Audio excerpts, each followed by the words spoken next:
Labvakar, labvakar, mīļie! Man ļoti liels prieks, ka esam mēs sanākuši šeit, lai šovakar mēs parunātu par tik svarīgo tēmu par ūdeni.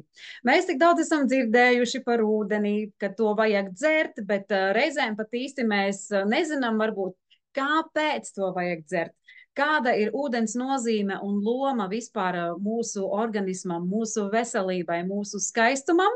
Un tāpēc ir tapis šis te Zoom, kur mēs tiešām pilnīgi tā detalizēti parādīsim, pastāstīsim, kāpēc ūdens ir principā viens no galvenākajiem, svarīgākajiem dzīvības faktoriem mūsu veselībai. Un sāksim mēs ar ūdens lomu organismā, un es aicinu kā pirmo spīkeri fantastisku veselības treneri, kura tiešām ūdeni ir izpētījusi no visām pusēm un veikusi arī dažādus ar ūdeni saistītus projektus. Dace Ūdre. Lūdzu, Dace, vārds tev. Liels paldies tev, Diana. Tas ir fantastiska un ļoti skaisti izskaties šovakar. Tātad par ūdeni parunāsim šovakar, jo tas ir ļoti būtisks temats. Mēs bez ūdens nevaram dzīvot.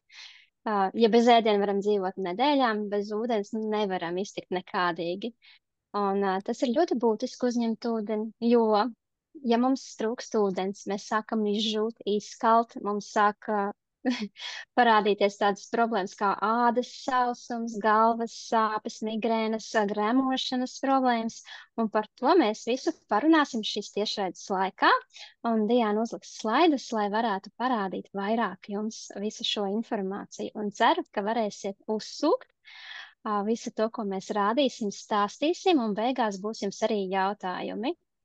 Tātad mani sauc Dace Ūdre, es esmu veselības trenere, ūdens izaicinājumu autore, palīdzu ieviest ikdienā ūdens dzeršanas ieradumu pareizā daudzumā, kvalitātē un arī režīmā. Jo, kā izrādās, ūdeni var dzert arī nepareizi, to jūs uzzināsiet tiešraides laikā. Un tad nākamajā slaidā jūs redzēsiet, no kā gan ir atkarīga mūsu veselība. It kā daudzi domā, ka veselība ir saistīta gan ar medicīnu, gan tā ir iedzimtība, noraksta to visu šo te iedzimtību, bet patiesībā tie ir tikai 15–20%, ko mēs varam pārņemt no saviem vecākiem, no savas dzimtes. Un vislielāko ietekmi uz mūsu veselību sniedz šis dzīvesveids. Jā, tie gandrīz ir 50%. Un, ja tu paklikšķinātu tālāk, tad redzētu, ka mēs varam izvēlēties, kādu ēdienu ēdam ikdienā. Mūsu vecāki mums pieradina, ka, piemēram, tā ir tradīcija, ka jābūt kartupeļiem ar miltu mērcīti, ar treknu gaļiņu klāt, bet varam arī mainīt šo ieradumu un skatīties, vairāk dārzeņus iekļaut, skatīties, kura olbaltumvielas varētu būt iekļautas pupiņās, pākšaugos, izvēlēties veselīgāko alternatīvu. Tālāk, kad mēs skatāmies, tad tas jau ir veselīgas kustības, jo bieži vien, kad mēs esam jauni, vēl studējam, ejam skolā, mēs esam kustīgi, mums vilmaņi viss ir kārtībā, liekais svars nerodās, bet tad, kad aizsēžamies pie datora, mums ir iestājas ģimenes dzīve, tad atkal šīs te kustības mums zūd, pazeminās šis te kustību līmenis, un jāmeklē kādi hobiji, kas palīdz mums kustēties vairāk, jo kustība ir dzīvība. Mēs elpojam vairāk svaiga gaisa, mums kustās limfa, un līdz ar to dzīvības procesi iekšējie ir vienmēr kustībā. Un, protams, arī ūdens ir jādzer ikdienā, jo, kā jau zināms, 70% pieauguša cilvēka sastāv no ūdens. Un tiešām pat kauli sastāv no ūdens. Un, jā, un tāpēc arī jādzer ūdens. Un starp citu, bērniņi, kad viņi piedzimst, viņi 90% sastāv no ūdens. Un tas ir būtiski to atcerēties. Tālāk mēs parunāsim par to, ka, lai arī mēs izvēlamies veselīgu pārtiku, ir jāatcerās to, ka agrāk pārtika bija daudz bagātāka ar vitamīniem un minerālu vielām nekā mūsdienās, jo ir noplicinājusies mūsu zeme, ja, labība, ja dārzeņi visi tiek stādīti vienā un tajā pašā vietā, tiek izvēlēts mākslīgais mēslojums, un tas, kas nav dabīgs, tas nevar īsti ienākt iekšā mūsu pārtikā, ko mēs lietojam. Piemēram, parunāsim par brokoli. Ja 1985. gadā brokolī bija 103 grami kalciju, tā kā proporcionāli 103 grami kalcija, ja, tad salīdzinot ar 2002. gada datiem, kalcija līmenis brokolī samazinājies par 68%. Un tas ir ļoti liels vērā ņemams skaitlis. Tas pats attiecās arī uz folskābi. Samazinājums ir par 52%, magnīs par 25%. Tāpēc, ja agrāk uzturzinātnē runāja par to, ka visu var uzņemt ar pārtiku, tad, diemžēl, šeit sanāk, ka tomēr ir jāskatās, kā izbalansēt šo te uzturu, jo, diemžēl, nevar apēst ļoti lielu daudzumu dārzeņu, lai sasniegtu to pašu minerālu vielu un vitamīnu daudzumu kā agrāk. Tālāk, lūdzu. Lūk, un pienākot pie ūdens temata, vēlējos pieskarties arī šim ekoloģijas jautājumam, jo ūdens, viņš uz mūsu pasaules ir tik, cik ir 3/4 zemeslodes klāja ūdens, un, diemžēl, ekoloģija mums ir sabojājusies, ir rūpniecība, ir izplūdes gāzes, ir jārūpēs jāsaudzē mūsu zemi, planētu Zemi, un arī tā skaitā ūdens resursus. Droši vien daudzi no jums jau ir devuši priekšroku kādam konkrētam ūdenim, ko ikdienā dzerat. Ir paveicies, ja kāds dzīvo tīra avotiņa tuvumā, citi lieto akas ūdeni, citi lieto krānu ūdeni, un citi pudelētu ūdeni izvēlās. Varbūt jūs varētu komentāros ierakstīt cipariņu 1, ja jūs lietojat krānu ūdeni, ciparu 2 akas ūdeni, ciparu 3 avotu ūdeni, vai ciparu 4, ka jūs lietojat pudeļu ūdeni. Lūdzu, nobalsojiet, paskatīsimies. Skatos, akas ūdens tikko bija arī.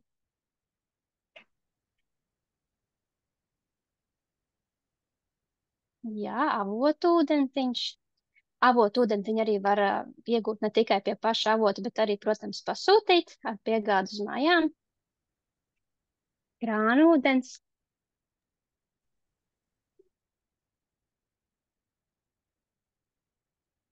Viens, 2, 4, tātad krāna, akas un avotu ūdens.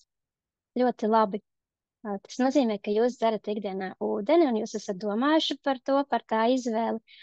Bet, protams, ir jāpievērš arī uzmanību tam, ka ūdens, kas ir iegūts no akas, no avota, ir regulāri jātestē, jāpārbauda ķīmiski laboratorijās, un arī starp citu avotu ūdens viņu pārbauda arī pašvaldības. Ja tas avotu ūdens ļoti populārs un zināms, tad jāsako līdzi arī ziņām, kā tur ir ar to bioloģisko piesārņojumu. Ja bioloģisko piesārņojumu ir iespējams noņemt no ūdens, piemēram, novārot, tad ķīmisko piesārņojumu ir ļoti grūti noņemt. Viņu nevar novārot, dabūt no ūdens, un rezultātā mēs viņu uzņemam. Tieši tāpēc arī, piemēram, ir MK noteikumi par dzeramā ūdens obligātā nekaitīguma un kvalitātes prasībām, monitoringu kontrolas kārtību, jo valstī un arī pašvaldībām ir jākontrolē, kādu ūdeni mēs dzeram. Bet, diemžēl, es esmu novērojusi to, ka ūdens sastāvā tik un tā, kad mēs skatāmies šos MK noteikumus, pielikumā var redzēt, kādas vielas ir pieļaujamas, cik lielā daudzumā ūdens sastāvā. Un tur pat ir iekļauts tāds vielas kā arsēns, 10 mikrogrāmu uz 1 litru, tā ir pieļaujama norma. Dzīvsudrabs ir pieļaujams ūdenī, svins, pesticīdi un citas vielas. Un es domāju, ka šie MK noteikumi, viņi kontrolē šo te ūdens kvalitāti, bet iespējams ar laiku viņam nākās celt to latiņu jau zemāku, jo nav iespējams varbūt nodrošināt to ūdeni tik kvalitīvu, cik nepieciešams. Un arī par krānu ūdeni runājot, tas tomēr ir tehnisks šķidrums, kas tek pa ūdens caurulēm. Ja tiek kontrolēts un filtrēts un arī tā kā attīrīts ūdens tajās stacijās, ja, pašā sākumā, kur viņš tā kā plūst līdz mūsu mājām tālāk, viņš no sākuma tiek nokontrolēts, pārbaudīts, attīrīts, tur visi rādītāji ir kārtībā, bet kas notiek, kad viņš nonāk līdz mums, līdz mājām, līdz mūsu virtuvei, ja, līdz mūsu saņemšanas vietai. Mēs nevaram zināt, kāda tā kvalitāte nodrošināta pa ceļam ir. Un sevišķi es esmu ievērojis, ka ir pilsētas, kurās ūdens pēc garšas kvalitātes nešķiet baudāms, un to vajag uzreiz ņemt vērā, un tomēr varbūt izvēlēties citu alternatīvu, un jābūt drošiem, kāds tas ūdens ir. Es ieteiktu paļauties arī uz savām garšas kārpiņām. Piemēram, Rīgas ūdeni es nevaru iedzert, man nepatīk dzert Rīgas ūdeni. Pat vārīt ir ļoti grūti iedzert, bet, piemēram, aizbraucot uz Sprēļiem, jūtu, ka tas ūdentiņš ir pilnīgi citādāks. Nu, lūk, un tad parunāsim arī par to, cik daudz tad ūdens ir mūsu organismā, jo, kā jau minēju, 70% tad ir mūsu ūdens sastāvs organismā kā tādā, un tad, ja mēs sveram 70 kg, tie ir 49 litri šķidruma. Šūnās ir 28 litri ūdens paslēpušās, starpšūnas šķidrumā 14 litri, asins vien veido 5 litrus ūdens, un arī limfā ir 2 litri. Un ticiet vai nē, arī kaulos, arī zobos mums ir nepieciešams ūdens, un arī starp locītavām, lai locītavas varētu kustēties, un lai neberzētos vien pret otru, un lai nebūtu šīs sāpīgās sajūtas, arī tur ir nepieciešams ūdens. Un visos gremošanas procesos, lai izdalītos siekals, lai izdalītos fermenti, lai izdalītos kuņģa šis te talskābe, ja, un visi nepieciešami sekrēti, tur visur ir iesaistīts ūdens. Un es zinu to, ka ir cilvēki, kur uzskata, ka pietiek izdzert puslitru ūdens dienā, bet tas tā, diemžēl, nav, lai atjaunotu šīs te ūdens rezerves un lai nodrošinātu to, ka mūsu asins rite ir viskoza, tad viņi varētu ritēt normālā gaitā, ja cauri mūsu organismam un pildīt savas funkcijas, tur tomēr ir nepieciešams ūdens, jo ja ūdens nav, tad visiem šiem bioloģiskiem procesiem nākas aizņemties ūdeni no mūsu orgāniem, ja, no visurienes, kur var, lai tikai mēs varētu funkcionēt. Tad tālāk. Kāpēc ūdens ir tik nozīmīgs mūsu organismā?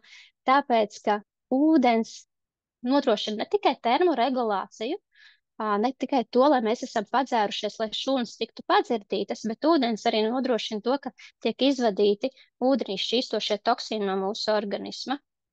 Tātad, ja kaut ko šķīstošos toksīnus izved no mūsu organisma ar žults palīdzību, ar grēmošanas sistēmas palīdzību, tad ūdens nodrošinās to, ka toksīni, kas ir uzkrājušies mūsu organismā, mūsu šūnās, tiek izvadīti ar ūdens palīdzību. Mēs svīstam, mēs izvedam urīnu, ja? Un ūdens ir tāds kā līdzeklis, kas nodrošina šo te līdzsvaru, skābju sārmu līdzsvaru. Un tas ir ļoti saistīts ar to, ka ūdens sastāvā ir dažādas minerālvielas, organiskas minerālvielas, kas sārmina mūsu organismu. Protams, šādas minerālvielas ir arī dārzeņu augļu sastāvā, ko mēs lietojam pārtikā, bet ūdenis vēlos īpaši akcentēt.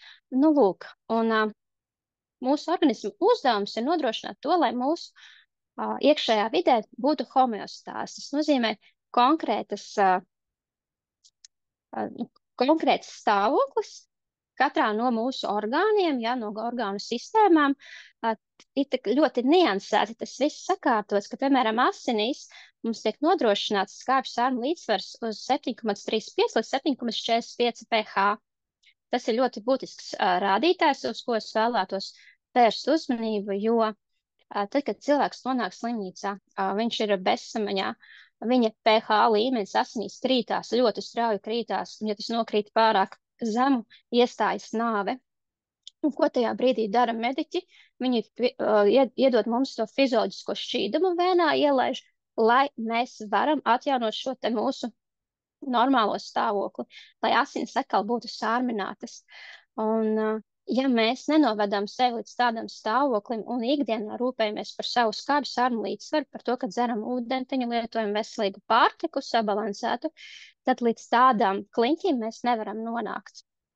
Nu, lūk, un pārsvarā tā kā visos mūsu šķidrumos ir šeit sārmainā vide, jūs redzat arī krāsu skalu apakšā, ja tad sārmains ir sākot no septītnieka paliek sārmaināks šis skābju sārmu līdzsvars, 7, 8, ja, pārtika arī tieši tāpatās 7, 8, no 7 līdz 8 šie te sārmainā pārtika, bet, piemēram, kola, ja, ko mums eksperimentu laikā parādīs Diana, ir tiešām skābs dzēriens, un tas nav mūsu veselībai labvēlīgs.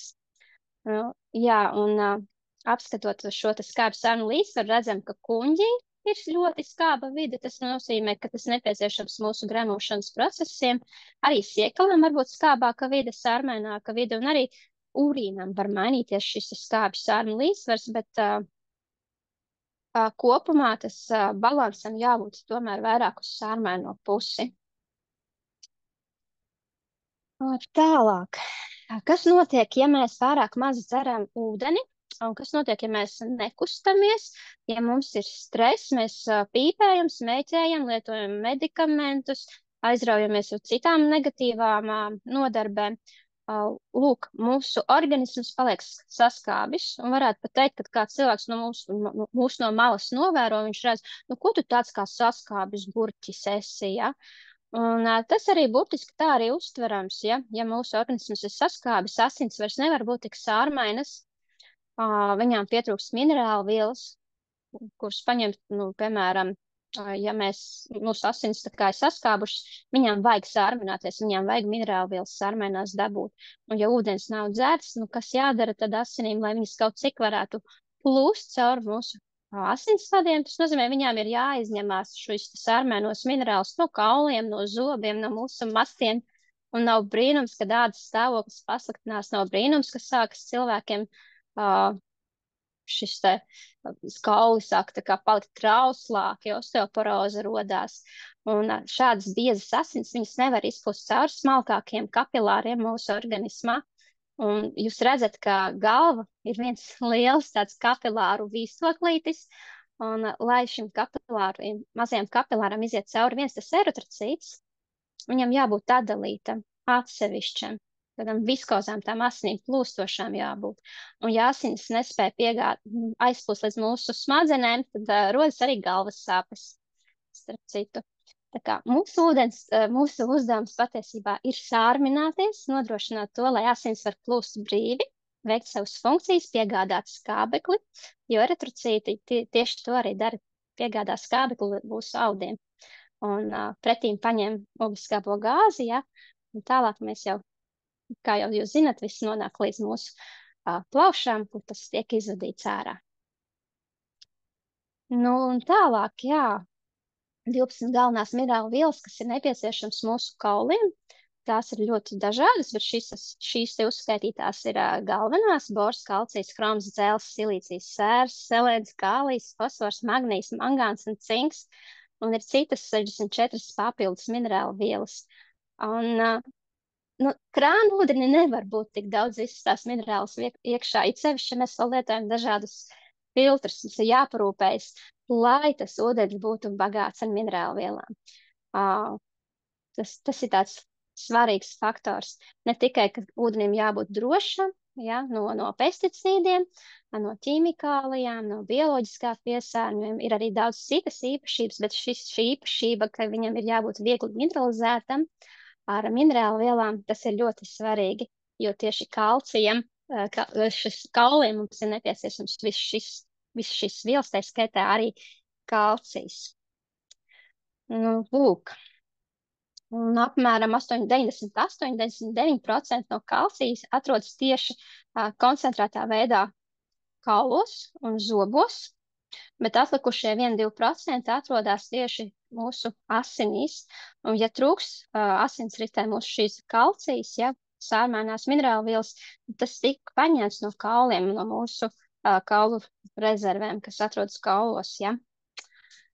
Un kas tālāk mēs varam pasīties uz to, ka Ir dažāda ūdens tā kā cietības pakāpes, atkarībā no tā, cik daudz nešķīstošo daļiņu ir iekšā ūdenī. Un, lūk, var redzēt, ka īstenībā ir ļoti mineralizēta ūdeņa, ja ir vieglāk mineralizēta ūdeņa. Es ieteiktu, ja mēs pērkam veikalu ūdeņu, skatīties viegli mineralizētu ūdeni vai pat ļoti viegli mineralizētu ūdeni. Un ir būtiski arī pievērst uzmanību, vai tas ir dabīgi mineralizēts ūdens vai mākslīgi mineralizēts ūdens, jo mūsu organisms spēj pieņemt to, kas ir organiski minerālu vielas. Un ja ir ūdens, kas tā tiek ar nedabīgi mineralizēts, tad tas nenesīs mums labumu mūsu organismam. Turklāt arī varu arī jums uzdot tādu jautājumu, vai jūs mēdzat vārīt ūdeni 2 reizes vai 3 reizes vai vairāk reizes, un vai esat aizdomājušies, kas notiek tajā brīdī. Nākamo slaidu var uzlikt. Es pētīju šo jautājumu par to, kas notiek ar ūdeni, ka viņu vāra 2 reizes. Jā, viņš tā kā tiek uzkarsēts, varam atbrīvoties no bioloģiskā piesārņojuma, bet, diemžēl, ūdens sastāvā ir arī kaitīgas vielas, kuras nevar īsti iztvēkot, un viņas paliek aizvien koncentrētākas. Piemēram, piemēram, paskatīsimies nitrāts, ārsens, kas var būt ūdens sastāvā, un fluors. Viņš nepamet ūdeni uzvārot, viņš diemžēl tā kā it kā nedaudz izsvēko, bet tā koncentrācija palielinās, un jo lielāka koncentrācija, jo kaitīgāk tāda veida ūdeni dzert. Un īstenībā mums pat būtu jāpriecājas novērot ūdeni, ja redzam, ka uz teikanas redzam šo te kaļķakmeni nosēdums. Tas nozīmē, ka mēs esam kaut cik paglābuši savu organismu no šiem te kaļķakmeņa nosēdumiem, jo tie, diemžēl, var palikt arī uz mūsu asinsvadu sieniņām.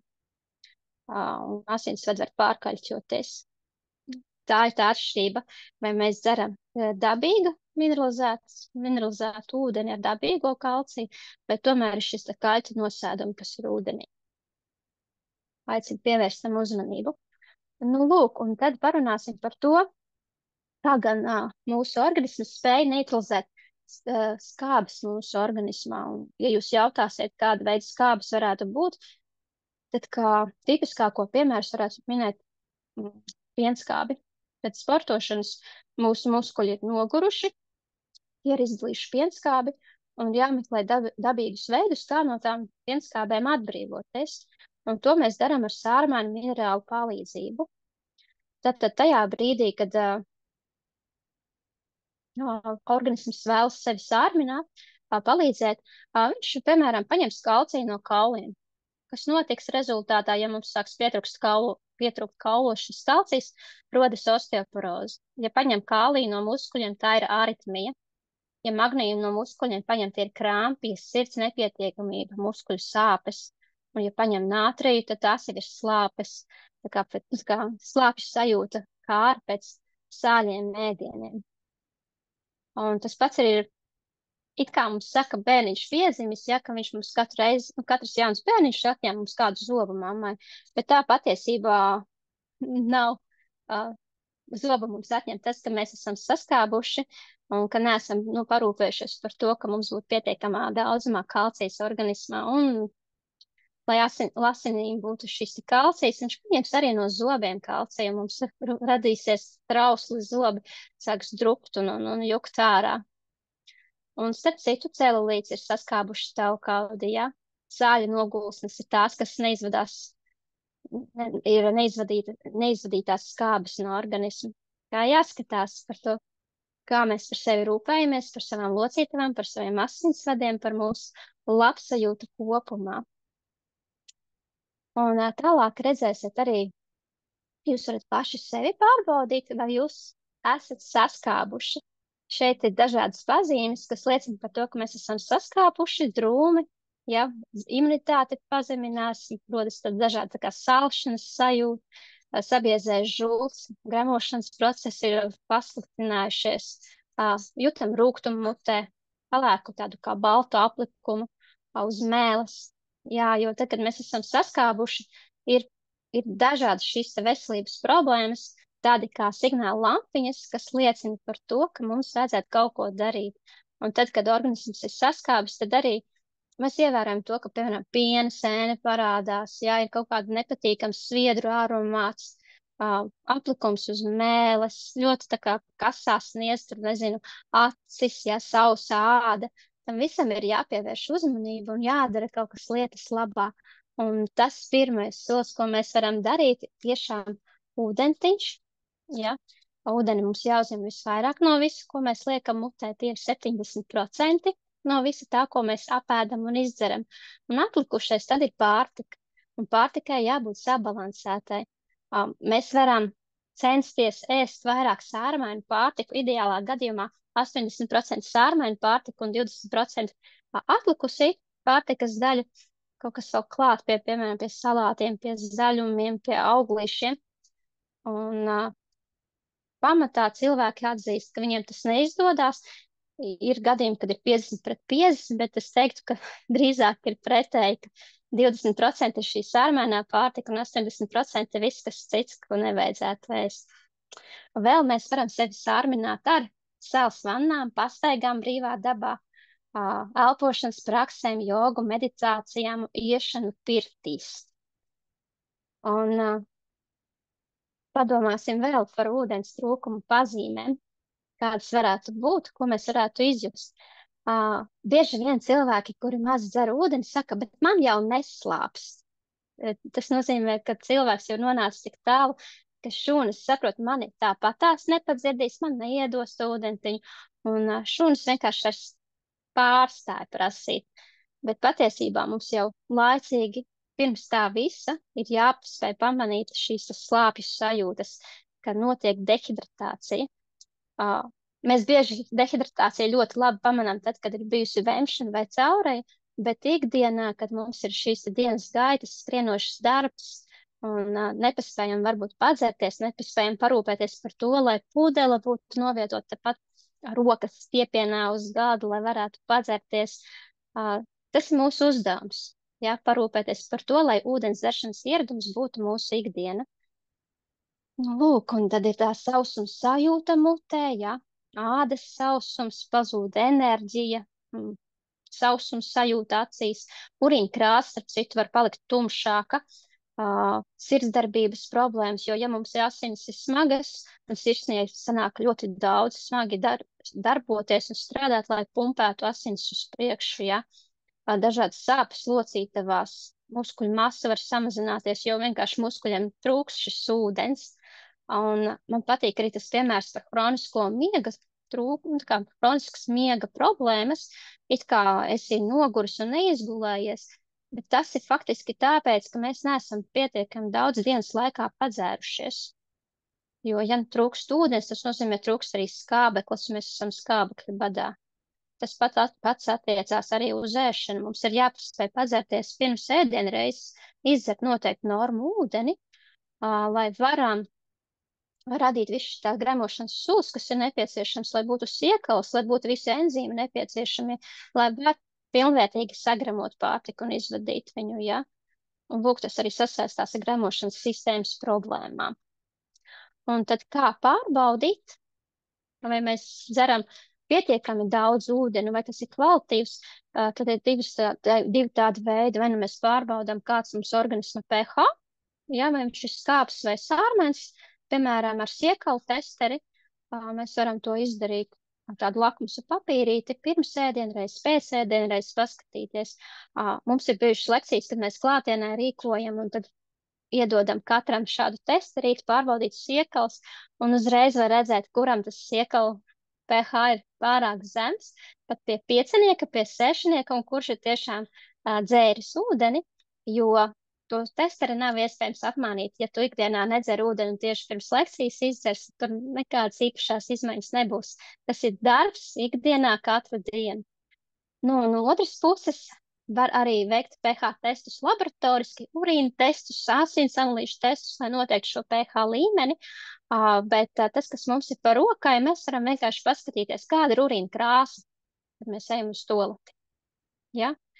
vai viņa ir gaiša, vai viņa ir tumša, vai urīns ir putojošs, vai ar nepatīkamu smaku. Ja ir kaut kas ārpus normas kategorijām, ka jūtat, ka urīns nav patīkams, urīns ir ļoti tumšs, tas nozīmē, ka pārāk maz dzerts ūdens. Ja urīns ir ļoti, ļoti gaišs, varētu būt, ka pārāk daudz mēs esam padzērušas, vajag atrast šo vidusceļu, kā noregulēt, lai viss ir normas robežās. Un es iesaku, tie, kas strādā un saka, man nav laika aiziet uz toaleti, mūsu priekšnieks neļauj padzerties ūdeni vai vēl kaut ko, tās ir mūsu tiesības. Ūdens, tas ir mūsu pamatiesības. Elpot gaisu, tās ir mūsu pamatiesības. Un, ja mēs katrs sāksim dzert ūdeni pietiekamā daudzumā, tad ļoti, ļoti daudzas veselības problēmas vienkārši pašas par sevi sāks sakārtoties. Paldies!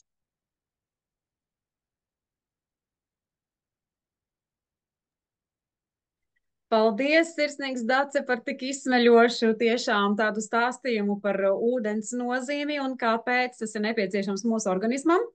Bet tagad es vārdu dodu skaistumkopšanas salona īpašniecei, masierei, face plastika speciālistei Lienai Matvējevai, kurā arī ir brīnišķīga, fantastiska veselības trenere, un viņa savā vistiešākajā darbā ir ļoti bieži saskārusies arī ar šo, kad viņa jau redz, cilvēks ir dzēris ūdeni vai nav dzēris. Kādas ir šīs atšķirības un kas notiek, ja ūdeni nedzer? Lūdzu, Liene, vārds tev. Paldies, labvakar. Kā jau Dacīte teica, man liekas, tik izsmeļoši, kā viņi izstāstīja, mums visiem tagad ir skaidrs, ka ūdens ir mūsu dzīvība, ja ūdens ir mūsu viss.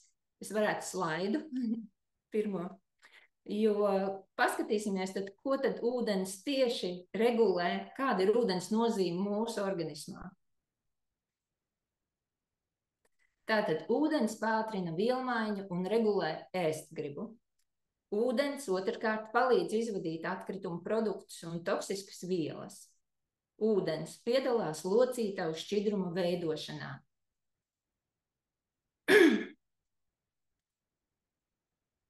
Nākošais. Ūdens piegādā skābekli, barības vielas visām ķermeņa šūnām, nodrošinot veselīgu vielmaiņu un enerģiju, kā arī ūdens palīdz organismam uzturēt nemainīgu ķermeņa temperatūru, mainīgās ārējās vides apstākļos. Un vēl trešais slaidiņš.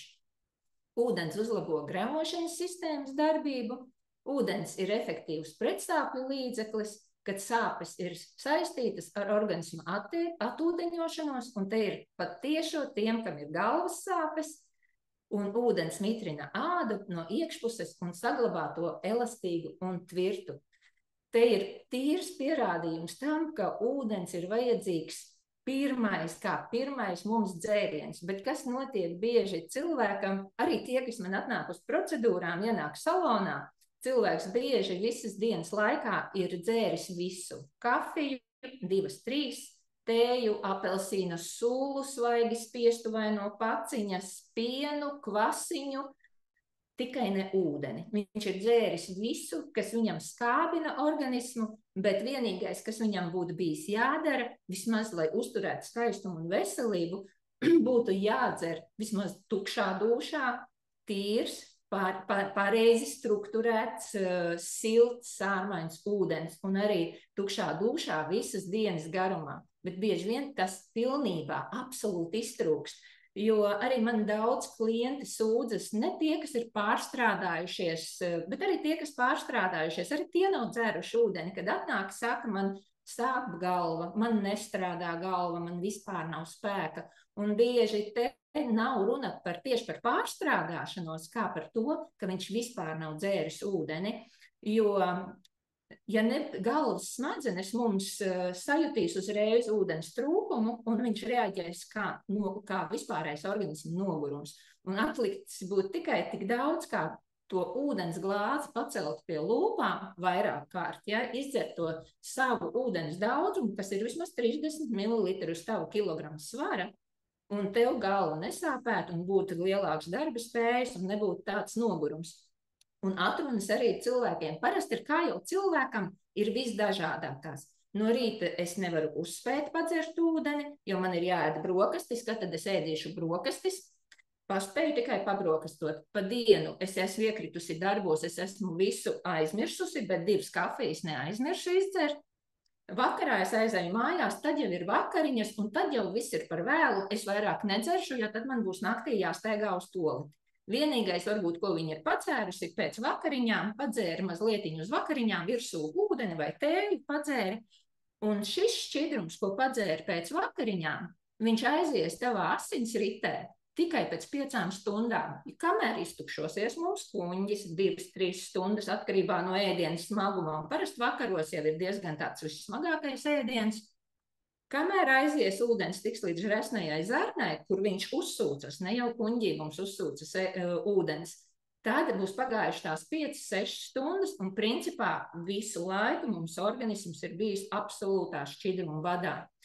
Un kā tad mēs arī pa dienu vienkārši fizioloģiski parasti cilvēks zaudē ūdeni. Ja? Mēs viņu ar sviedriem vismaz puslitru izsvīstam.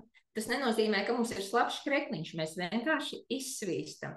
Mēs izelpojam vismaz 200 gramus, un, protams, mēs ejam uz toleti ar urīnu. Ja? Ir litrs, apmēram 1,200, un tas kopā jau sanāk, ka 2 litrus mēs fizioloģiski vienkārši zaudējam ūdeni.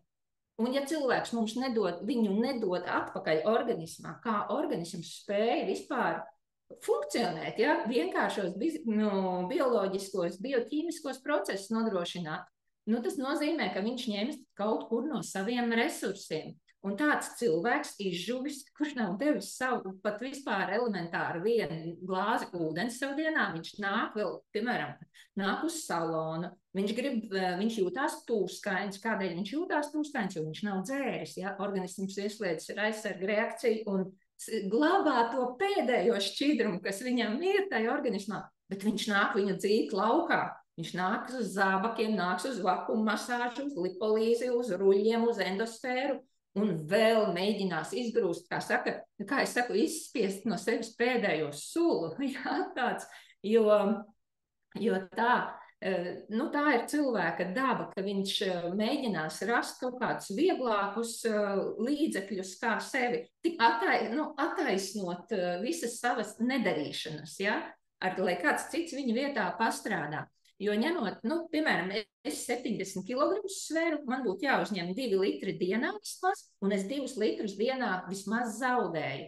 Tā arī tam jānotiek tam ciklam. 2 litrus es zaudēju, 2 litrus es uzņemu, 2 litrus tā kā veļas mašīnai visu laiku ir jāmazgā, cilvēkam jāmazgājās, ja, organismā. Un, ja mēs to nedaram, tad beigās tas arī organisms atspēlējās mums ar slimību. Būs paaugstinātais asinsspiediens, būs savilkti muskuļi, jo kādēļ savilkti muskuļi? Tieši tādēļ, ka mēs esam salipuši, mums organisms ir stresā, mēs esam nekustīgi, un mūsu muskuļi satur 70%, cik mūsu muskuļi saitēs 76, muskuļos 76% ūdens.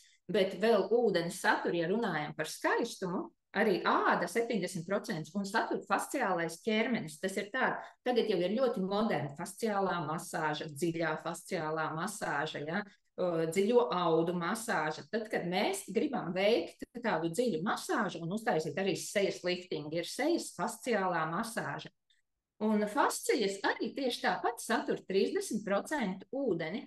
Un fascija ir tāds tīkliņš, kas, teiksim, tāda starpsieniņa, kas atdala muskuļus, atdala iekšējos orgānus. Un tad iedomājieties, ja, un viņa satur daudz ūdens, kolagēna un hialurona.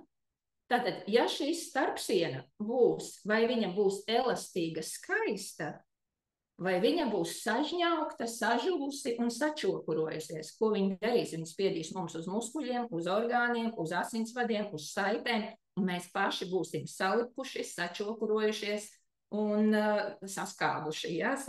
Kā saka, saskābis, salips ķermenis.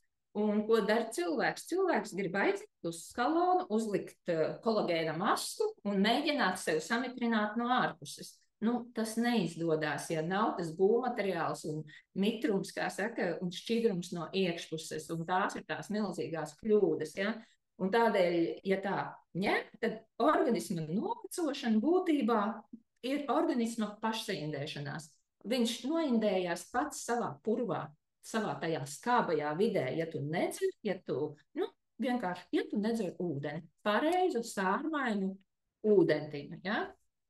Jo mums, ja mēs gribam būt skaisti, tvirti, enerģiski, jauni izskatīties, mums kolagēns, arī to nav vērts tad dzert, ja tu vispār nedzer ūdeni, jo kolagēns prasīs ūdeni, hialurons prasīs ūdeni, ja? Jo šīs ļoti labās un efektīvās vielas, viņas vienkārši nespēs savu funkciju veikt organismā. Un tā mēs bez ūdens arī kļūstam, salīpam, saskāpstam un kļūstam stīvi.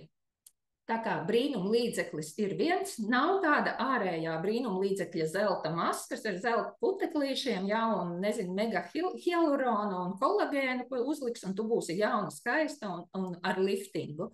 Nē, viss noslēpums ir ļoti gaužām. Vienkārši dzeram ūdeni.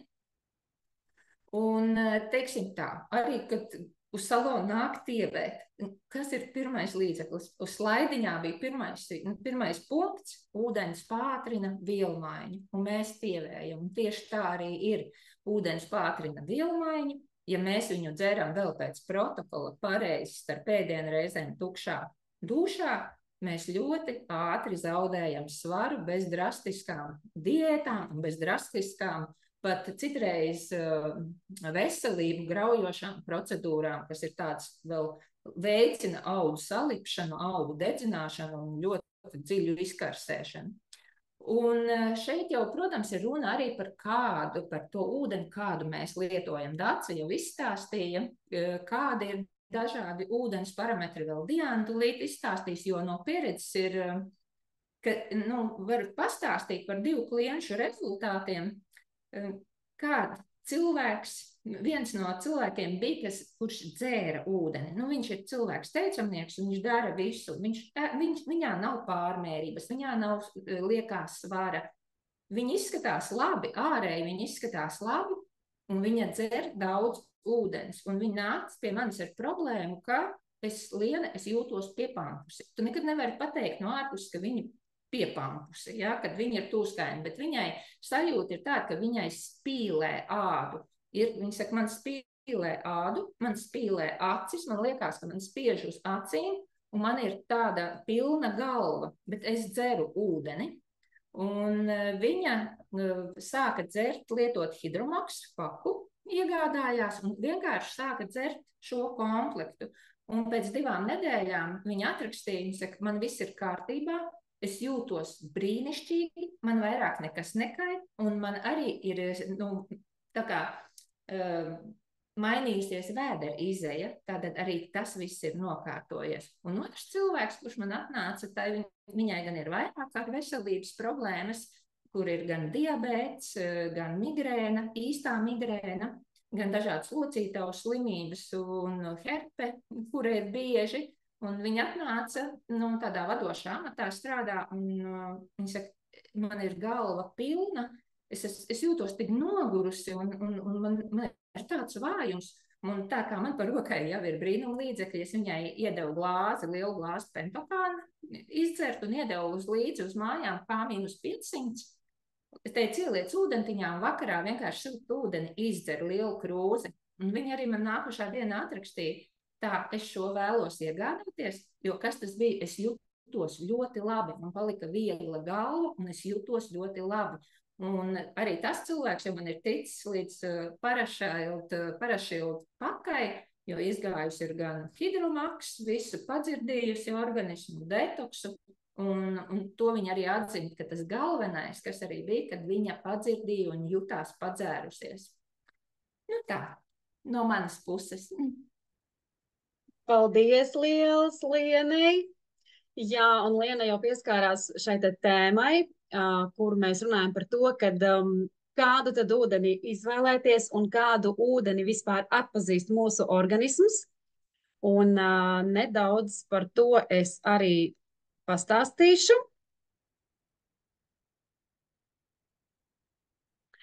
Tātad Kādu ūdeni tad izvēlēties un kādu ūdeni vispār uzņem mūsu organisms? Jo tātad mums svarīgākais par ūdeni, kas ir jāatcerās, ir šie te 3 kritēriji. Tātad ūdens daudzums, režīms un kvalitāte. Un tātad par to, kad mēs sastāvam no ūdens, to jau Dace ļoti lieliski jums izstāstīja, bet par ūdens daudzumu. Tātad kā mēs vispār varam katrs individuāli aprēķināt un zināt, cik daudz tad man ir jāizdzer šis te ūdens? Tam ir viegla formula. Tātad jūsu ķermeņa svars reiz 0,30 mililitri. Tātad, attiecīgi, ja es, piemēram, sveru 52 kg, es pareizinu savu svaru reiz 0,30 vai 33, un man tātad sanāk apmēram 1,5–1,6 litri dienā. Un kā nākamais kritērijs mums ir jāzina arī šī te kvalitāte, jo šīs te visas tūskas, un kā Liena stāstīja šīs pacientes pieredzi, ne pacientes klientes pieredzi, kad jā, šāds ūdens, parasts ūdens, teiksim, viņam ir ļoti grūti uzsūkties mūsu organismā. Tāpēc mūsu organisms atpazīst ūdeni, kurš atbilst 7 kritērijiem. Un kā viens no tiem ir, protams, tam ir jābūt tīram ūdenim, bez kaut kādiem, tur, teiksim, fiziskiem graudiņiem tur iekšā, vai tātad tīrs ūdens. Otram kārtām bioloģiski drošs, kas ir tātad bez dažādām ķīmiskiem piemaisījumiem, tātad viņš ir bioloģiski drošs mūsu lietošanai. Tālāk viņam ir jābūt vāji sārmainam, ja, par ko arī jau Dace lieliski izstāstīja. Tātad šis te pH vismaz 7,3. Tālāk viņam ir jābūt arī negatīvi lādētam. Tātad negatīvi lādēts šis te oksidēšanās, reducēšanās potenciāls šim ūdenim ir jābūt ar mīnuszīmīti. Tāpat šim ūdenim ir jābūt zemas virsmas spraigumam, jo tikai tāds ūdens ātri iekļūs jūsu šūniņā un izdarīs visu nepieciešamo darbu. Tāpat viņam jābūt viegli mineralizētam un arī strukturētam. Nedaudz parādīsim tātad virsmas spraigums. Tātad šeit jūs redziet attēlu, kāds ir augsts virsmas spraigums un zemes spraigums. Tātad, principā, krāna ūdenim, teiksim, ir šī 73 dini. Šo te virsmas spraigumu mēs mēram dinos. Un savukārt asinīm ir 45 dini. Un tad mēs atkal varam iedomāties, kādu darbu nākas izdarīt mūsu organismam, lai šo te virsmas spraigumu dabūtu tādā konsistencē, kā tas ir vajadzīgs mūsu organismam. Organisms atkal patērē lieku enerģiju un lieku resursu ūdens apstrādei. Un tāpat arī ar struktūru, ja, kas ir, ko mēs ikdienā neredzam, bet mēs redzam to, kādas nāk sniega pārsliņas no debesīm.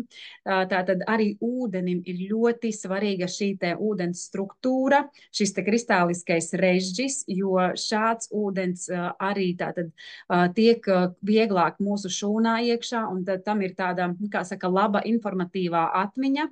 Viņš vieglāk uzsūcās un izdara savu pozitīvo darbiņu, bet, kā mēs redzam, krāna ūdenim, diemžēl, šī struktūra ir izjaukta.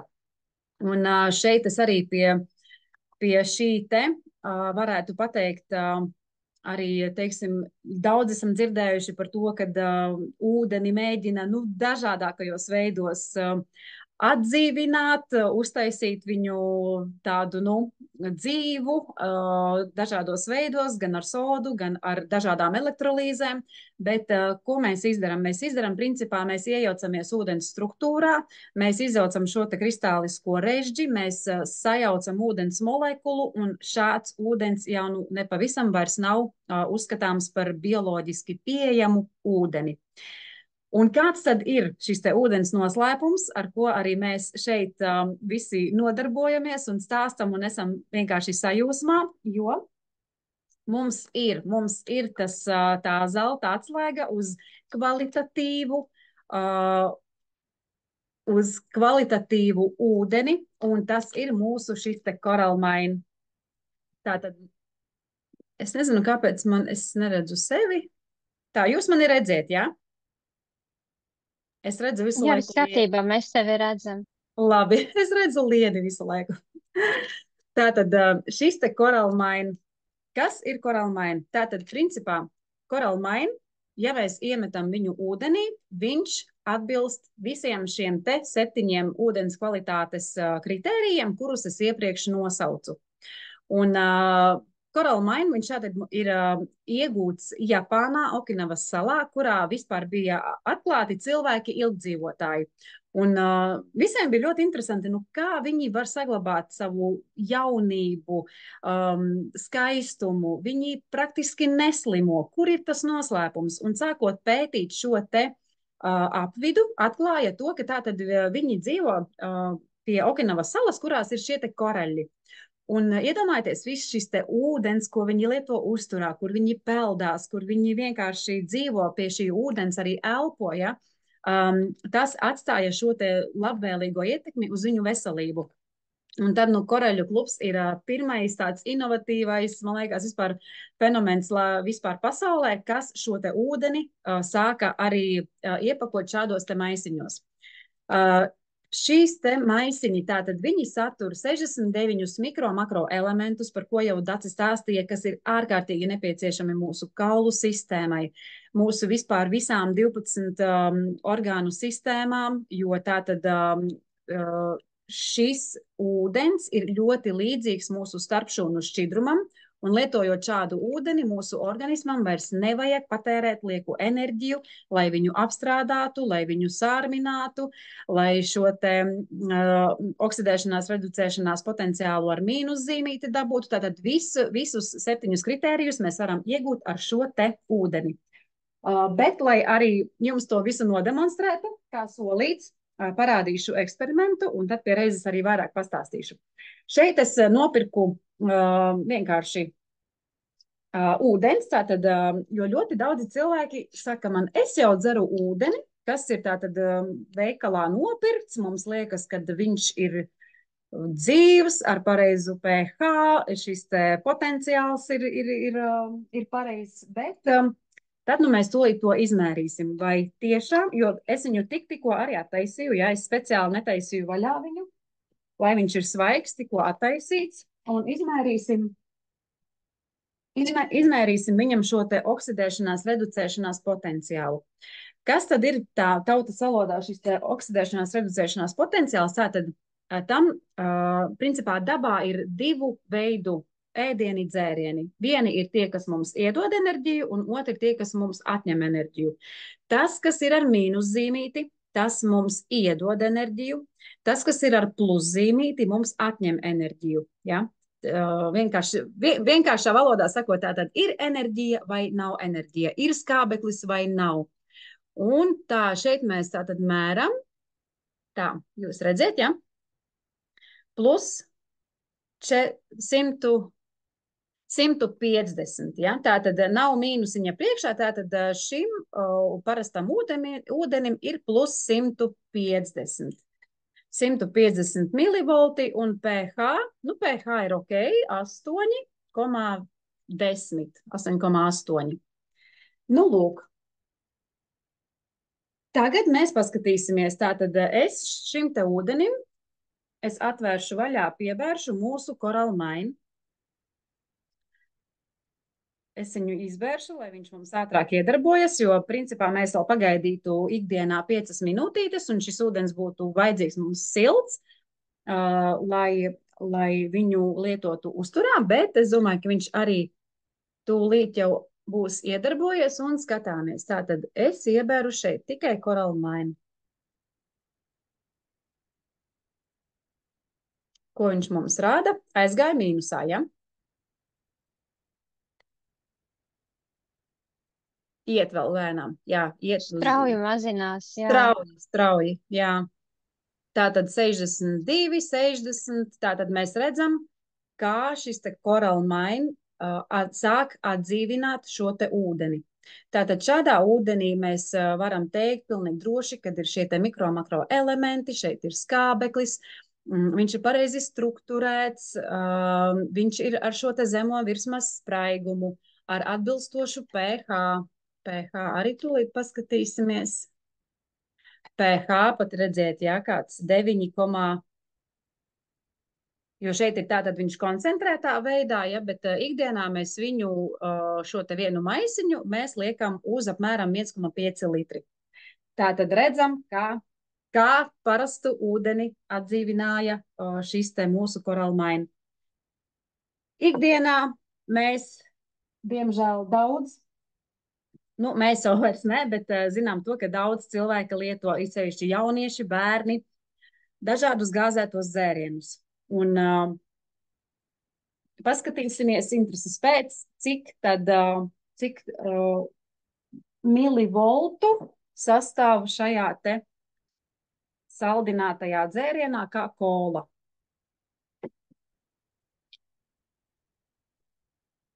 Tā. Kola.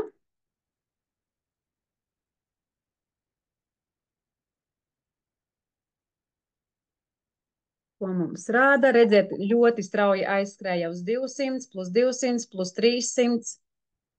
Tātad, ko dara šāds dzēriens? Šāds dzēriens, kā jau Dace izstāstīja, mums vienkārši saskābina mūsu organismu. Ja? Vienkārši saskābina organismu, viņš pat redz iet uz 300. Gan jau, ka viņš vēl kāps, ja mēs ilgāk paturētu, ja, bet šobrīd mēs tādā pātrinātā režīmā visu apskatīsim. Un apskatīsim arī tik iecienītās pH, labi. Tātad kolai pH.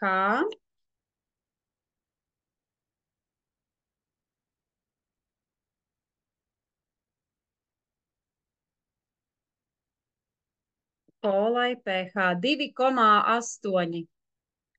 pH ir 2,8. Tātad atceramies, cik mums ir pH vajadzīgs? Vismaz 7,1, 7,4, lai vispār cilvēks dzīvotu. Pie šāda pH cilvēks jau sen ir miris, principā, ja. Protams, mūsu organisms ir ļoti gudrs, ja, tāpēc jau viņš dara visu iespējamo, kad ja mēs šādus dzērienus, piemēram, dzeram, tad organisms, kā jau Dace teica, viņš paņems no visurienes, no kauliem, matiem, nagiem, ragiem, no visurienes, lai tikai sārminātu šo te mūsu organismu, lai mēs vienkārši varētu izdzīvot.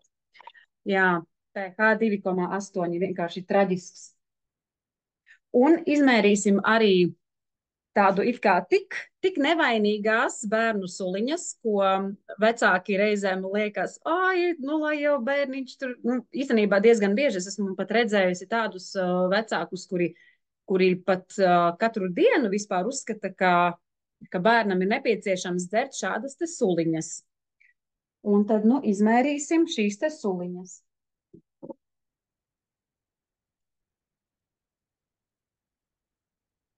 Jo it kā gribot labu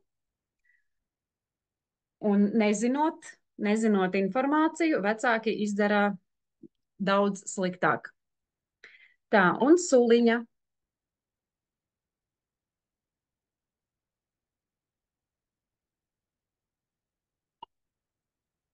$280. Nedaudz mazāk kā kolai, bet principā arī tātad ļoti augsts šis te milivolti, ja, kur tātad arī principā organisms saskāpst, tur nav, plus vēl tur ir iekšā, protams, cukuri, gan kolā, gan šajā suliņā, un paskatīsim pH. pH arī ļoti zems. pH tātad 3,35. Ļoti, ļoti zems pH. Tāpēc, mīļie vecāki, būsim gudri, un arī saviem bērniem rādīsim šo eksperimentu, kāpēc nevajag dzert šādas te lietas ikdienā. Protams, mēs no tā neizvairīsimies, un arī mēs pieaugušie to citreiz kaut ko padzeramies, ja tur nav runa par to, ka tagad ir jāizslēdz visu no savas dzīves un no ikdienas, bet tā obligātais mājas darbs, kas ir jāatcerās un jāievēro, ir tiešām no rītiem sākt savu rītu sākt ar ūdeni, ar šo te koralmainu, plus arī H-500. Par to es vēl tūlīt ātri bišķiņ parādīšu. Tātad parādīsim tālāk šo te eksperimentu. Tā, kur man palika? Tātad šeit mums bija šis te ūdens ar koralmainu. Tagad es vēl parādīšu, kas notiek cilvēkā, ja tātad mēs nelietojam ūdeni. Mums ir stress, mums ir slimības, tagad ir dažādi vīrusi staigā apkārt, visādas sēnītes, baktērijas, sliktas ziņas, nervozitāte un tā tālāk. Tātad es pie parastā ūdens pielieju klāt jodu. Un mēs tā ilustratīvi varam iedomāties, jā, ka šeit tā tad mums ir viss, ko es nosaucu, slimības, stress, trūkst ūdens, sākas žūšanas procesi, saskāpšanas procesi un pamēram tātad pamēram šo te šķidrumu. Protams, jodu mēs nedzersim šādu ūdeni, bet tas ir vajadzīgs priekš eksperimenta, lai jūs redzētu, cik ļoti spēcīgs ir mūsu šie te produkti un kā viņi mēdz atdzīvināt no tiešām tādiem ļoti, ļoti zemiem stāvokļiem. Tātad plus 500. Plus 500. Šādā ūdenī principā nav vispār skābekļa. Ja mēs šādā vidē ieliktu zivtiņu vai kādu dzīvu organismu, viņš vienkārši nobeigtos un tātad pH šeit ir 5,8, bet arī tātad nav galīgi šī te norma. Tātad te mums ir plus 500, un tagad mēs paskatīsimies vēl vienu šo te produktu, kur mēs tātad pie šī te koralmaina, kur mēs piebērām, ja kur bija, vispār pamērīsim, tagad jau viņš ir mazliet jau iedarbojies vairāk, tā, lai viņš pastāv. Un tikmēr es attaisīšu un iebēršu klāt šo te fantastisko produktu kā H-500, kas ir antioksidants. Ko dara šis te antioksidants? Tas tātad ir aizkavē mums novecošanos, neutralizē brīvos radikāļus un principā ir arī tāds, pilnīgi tāds kā dzīvības kods un kopā ar šo te koralmainu viņi izvada no organisma 99,9% ūdenī šķīstošos toksīnus un uzlabo mikrocirkulāciju, kas ir tiešām ļoti svarīgi pie galvas smadzenēm un pie visa mūsu pārējā organisma. Tāpat arī normalizē sirds un asinsvadu struktūru, šo te kaulu šeit es nevaru attaisīt, piedodiet. Šitā.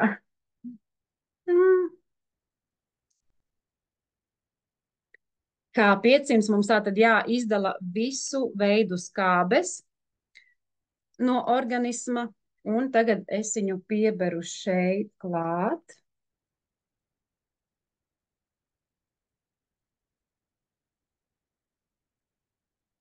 Un tad mēs skatāmies šo te rādītāju, kā viņš aiziet ļoti ātri mīnusā. Tātad mīnus 130 šobrīd. Kaut kā ļoti lēnu viņš vispār, tas ūdens, tad acīm redzot, uz citiem ūdeņiem viņš ļoti ātri. Jā, šeit ir arī svarīgi tas, kādu ūdeni jūs lietojat, jo ja jūs šos te produktus liksiet nekvalitatīvā ūdenī, tad šie te produkti atdos savu šo te enerģiju un savus labās īpašības, lai vispār kaut cik uzlabotu ūdens īpašības. Tāpēc, jā, ar ūdeņiem ir diezgan traki mums, bet, redz, viņš atdzīvina. Viņš cīnās un atdzīvina šo te ūdeni. Iet jau uz mīnus 200 ir, jā, tātad mīnus 200, bet principā viņš aizies līdz mīnus 500. Tā. Jā. Labi. Un, ja mēs atcerāmies, ka šeit mums bija plus 500 un šeit būs mīnus 500, tātad stress, slimības, vispārējais, un mēs savu rītu sākam ar šo te Coral Mine, tukšā dūšā, kopā ar H-500 antioksidantu, kas tātad uzlabo mums jau pirmkārtām ūdens īpašības, ūdens kvalitātes, visus kritērijus, un mēs tātad dzeram šo te ūdeni. Lūk, pirmām kārtām, jo mēs redzam tīri vizuālas pārmaiņas, ja, kā izmainījās pat krāsa, un tagad mēs arī pamērīsim, cik ļoti šim ūdenim izdevās atdzīvināt.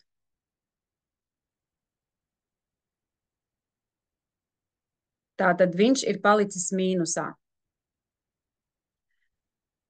Jā, Vineta raksta, jā, kad sliktā materiālā, sliktā ūdenī viņš jau atdod savas labās īpašības, lai viņu kaut cik vispār. Tad acīm redzot, šis te pudeļu ūdens ir diezgan, teikšu tā, slikts. Īstenībā tad man mājas ūdenī viņš labāk atdzīvojas. Bet būtībā tātad, tas nemaina faktu, ka tātad mīnus ir palicis mīnus 270, un viņš tātad vēl iet uz leju lēnītēm. Tā kā es aicinu tiešām izvēlēties, padomāt, kādu ūdeni, kādas kvalitātes mēs lietojam. Un katrā ziņā par šo te Coral Mine mums ir arī vairāki pētījumi, kurus var izlasīt, iepazīties ar tiem, jo tiešām šis ir tas, kas uzlabos ūdens kvalitāti, un šis ūdens ir bioloģiski pieejams. Pieminēju par šīm elektrolīzēm, par sodas ūdeņiem. Piemēram, sodas ūdenis, jā, viņš būs ar atbilstošu pH, bet viņā galīgi nebūs viņš nebūs aktīvs, ja? Viņš nebūs ar mīnus zīmīti. Ja mēs izmērītu sodas ūdeni, viņš būtu pilnīgos plusos, tur nav vispār skābekļa. Un tāpat arī šī te elektrolīzes, kas ir tā kā mākslīgi atdzīvināti ūdeņi, tur sisti ar elektrībām un vēl neskā, tas arī ir nekur, jo viņš varbūt kādam kritērijam atbildīs, bet tas ir, kā jau teicu, ir izjaukta ūdens struktūra, izjaukta ūdens molekula, un viņš absolūti tādi ūdeņi neuzsūksies mūsu šūnā, kas ir, jo mēs strādājam šūnu līmenī, un Coral Mine kopā ar H-500 antioksidantu to arī dara vienkārši fantastiski. Izskalo, iztīra katru mūsu šūnu, lai mēs saglabātu veselību, skaistumu, jaunību. Bet tagad es došu vārdu arī rezultātiem, un kā pirmajai lūdzu Svetlana Spalviņa izstāsta savu rezultātu un savu pieredzi ar ūdeni. Labvakar. Nu, man jau odi nenokoda. Pieredze ar ūdeni. Es ar ūdeni draudzējos diezgan sen. Un, protams, tikai bija cita firma varbūt, un arī likās ir labi.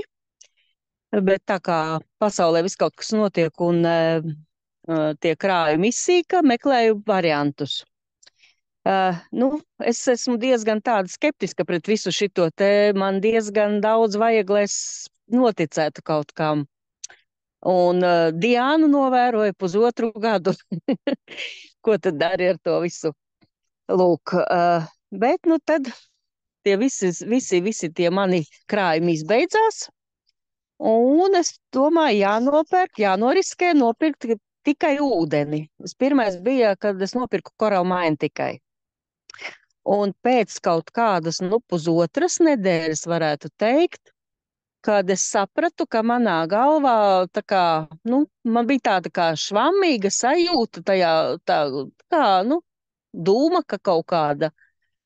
Un tad es pēc pusotras nedēļas sapratu, ka man tās dūmakas vairs nav, ka galva paliek skaidra, mašīna aizbrauc, galva paliek skaidra un pilnīgi tāda, tā forši jutos. Tad man tās 2 nedēļas pagājušas bija nopirku detoks paku. Sāku lietot tur, un tur es noskatījos video par H-500 un liku klāt no rītiem pie ūdens, pie visa, un tas bija man šķiet ļoti, ļoti garšīgi. Tad kas vēl? Kamēr es tagad lietoju to detoksa paku, tad es esmu arī piefiksējis vienkārši, nu, es neesmu aizgājis pie doktora un izrakstījusi recepti. Un līdz ar to neesmu mēnesi jau dzērusi asinsspiediena zāles. Un man arī neprasās. Tātad, kas vēl tāds? Man pagājuši gadu bija diezgan, nu, tāds smags gads. Viss kaut kas notika darbā un visādies. Un man bija tik tālu, ka es negribēju pat cilvēkus redzēt, kaut gan darbs pilnībā tikai un vienīgi ar cilvēkiem. Un, nu, bija diezgan tāds nespēks. Nebija ne spēka, ne enerģijas, nekā man nebija. Aizgāju atvaļinājumā šogad, un es 2 nedēļas tikai gulēju. Man vienkārši nāca miegs, un es neko negribēju darīt. Vispār ārā iet negribējās no dzīvokļa.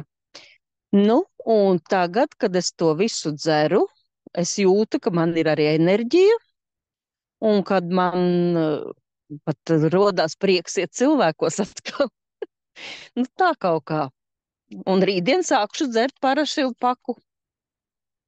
Turpināšu tā, kā es esmu noticējusi, un vēl, jā, pārbaudīju sevi, man vienā vakarā, nu, tā kā laikam bija pa nakti loks vaļā, un tā kā uz iesnām sāka vilkt. Jūtu, ka sāku tā kā šņurkāties. Un tad es sataisīju siltu ūdeni ar koralmainu, pieliku vēl H500 glāzē, riktīgi koncentrātu, izdzēru vakarā, un no rīta man vairs nebija nekā. Līdz šodienai to iesnu nav. Tā kā tā. Fantastiski. Domāju, turpinam lietot. Jā, Svetlana pateica vienu ļoti tādu atslēgas vārdu momentu,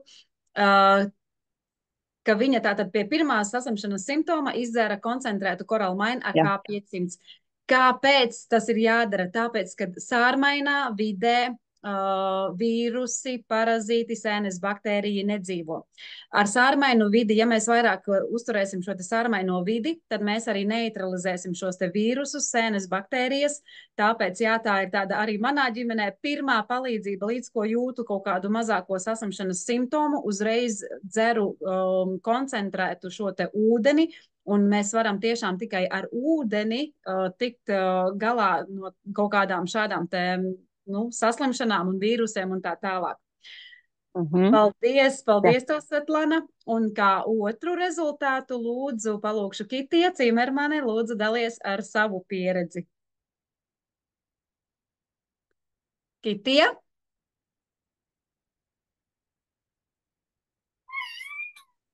Sveiki, labvakar visiem.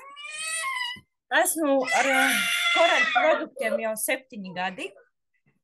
17. gadā man izoperēja žultspūsli un bija ļoti, ļoti smags veselības stāvoklis.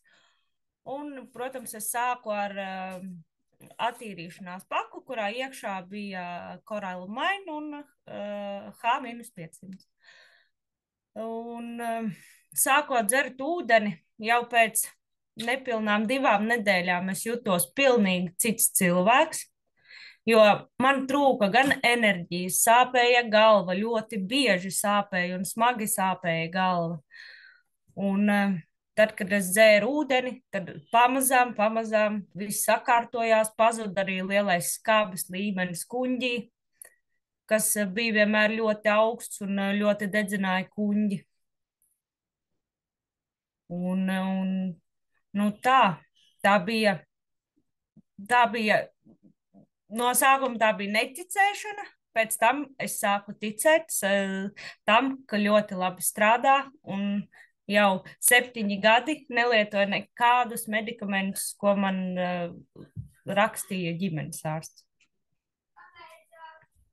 Un tagad veselība ir sakārtojusies, jā? Viss ir ok? Veselība sakārtojusies,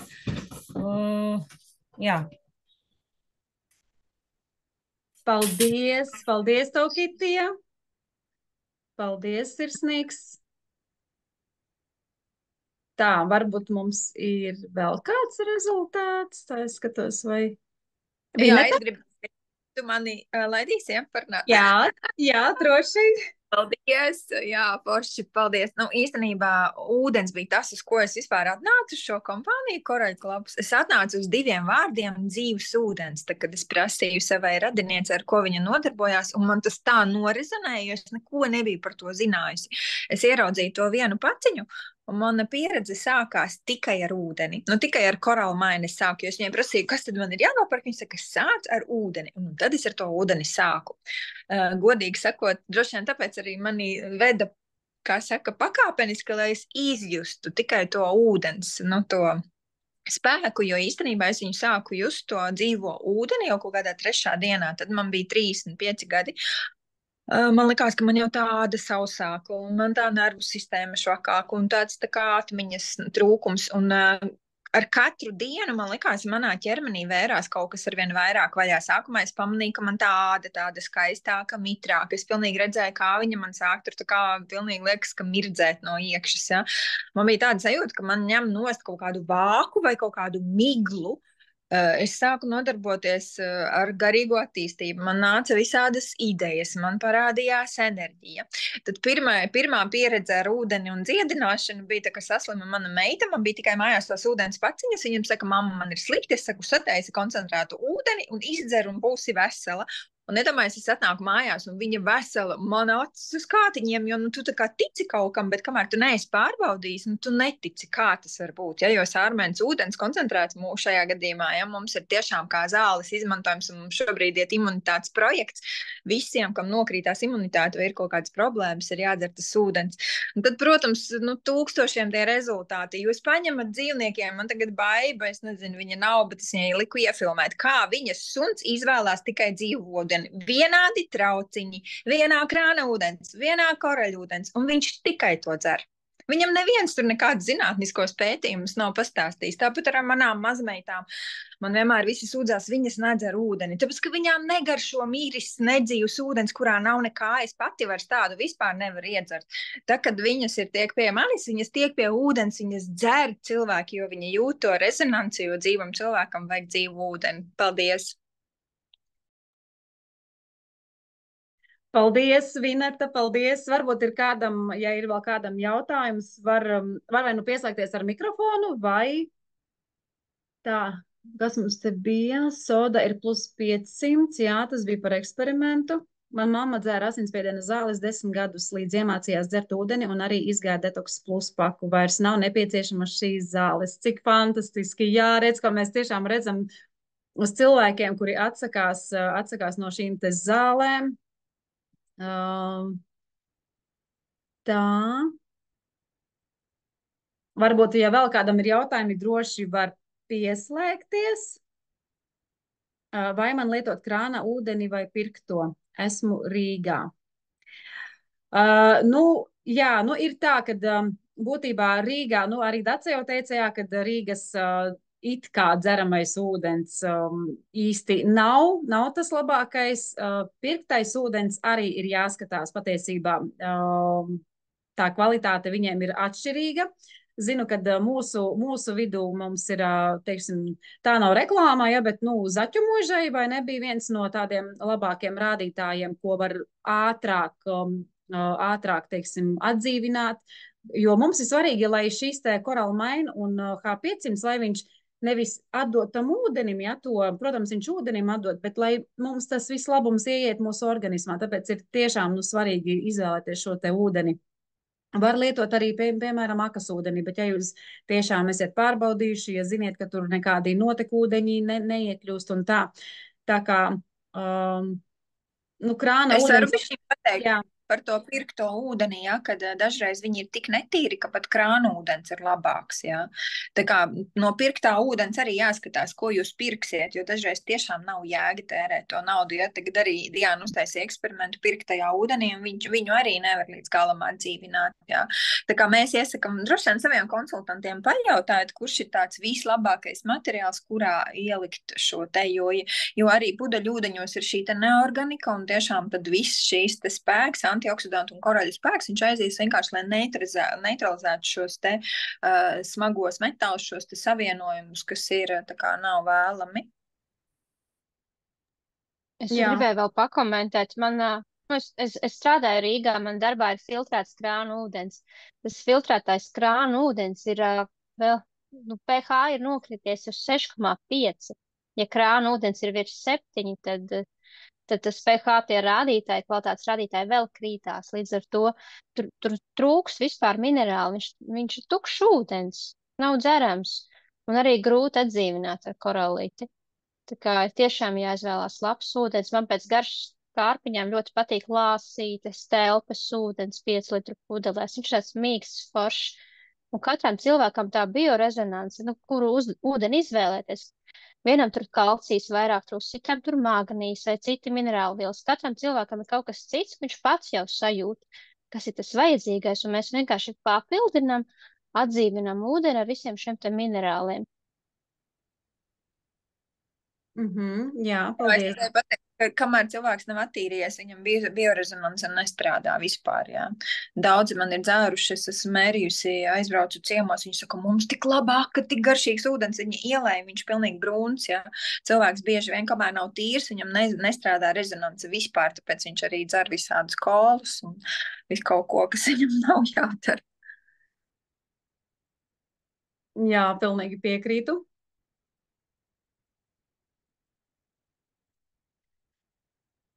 Tā, varbūt ja vēl kāds jautājums, droši uzdodam.